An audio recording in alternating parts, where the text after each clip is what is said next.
भारत में अपराध की परिभाषा मात्र यहाँ तक अब रह गई है कि अपराध करो और आसानी से छूट जाओ, चाहे अपराध कितना भी बड़ा क्यों ना हो, चाहे अपराध आपका गैंग रेप का ही क्यों ना हो, चाहे अपराध आपका मॉब लिंचिंग का ही क्यों ना हो, आपको सरकार आसानी से रियायत दे दे। जी हाँ, देखिए बिल्किस बानो का केस इन दिनों काफी ज्यादा चर्चा में।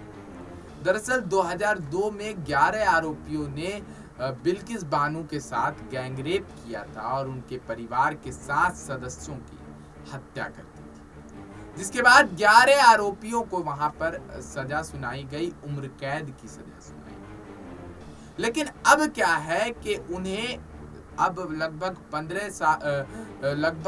20 साल बीतने के बाद उन्हें जो है रिहाई दे दी गई है। जी हाँ, अब उन्हें उस मामले से रिहाई दे दी गई है। रिहाई उन्हें इस वजह से दी गई क्योंकि 2002 में 1992 का कानून लागू था, जिस कारण से वहां पर 14 साल में माफी हो सकती है। जी हाँ, राष्ट्रपति जो है अपराधियों को माफ कर सकता है और उन्हें रिहाई। ये पुराना कानूनी प्रावधान था, अब का कानूनी प्रावधान कुछ और है।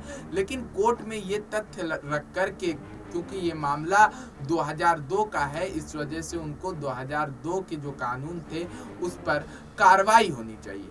तो मेरा सवाल है कि अगर मान करके चलिए कि किसी ने अपराध किया 1968 में, ठीक है, और 1968 का जो अपराध है उसकी सजा उसको 2010 में मिलनी है, तो अब 2010 में उसको लेकर के अगर फैसला हो रहा है, तो आप क्या 1968 में मान करके चलिए कानून की किताब में उस अपराध का अगर जिक्र नहीं है, तो क्या उस अपराधी को बाइज्जत बरी कर दिया जाए?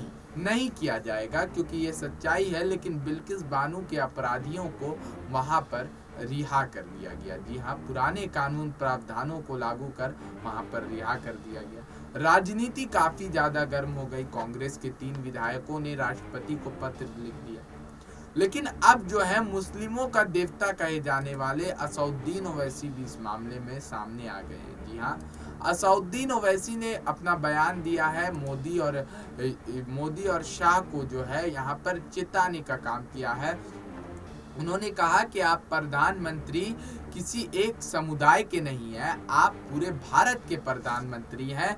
लेकिन मुझे इस बात का गम है कि बिल्किस बानो को आपने सिर्फ मुसलमान माना, अपने देश की बेटी हरगिज नहीं माना। अगर देश की बेटी मानते तो उनके अपराधियों को कभी भी रिहा नहीं होने देते। और बिल्किस बानो के मामले को लगातार जिस तरीके से बिल्किस बानो की अपराधियों की रिहाई के बाद उनकी जो ताजपोशी एक तरीके से की जा रही है, इसको लेकर लगातार जो है केंद्र सरकार घेरे में है। अब देखना ये दिलचस्प होगा कि राष्ट्रपति इस पर अपना क्या फैसला सुनाती है। फिलहाल इस खबर में इतना ही, तब तक के लिए बने रहें और देखते रहें नेक्स्ट 9 न्यूज़।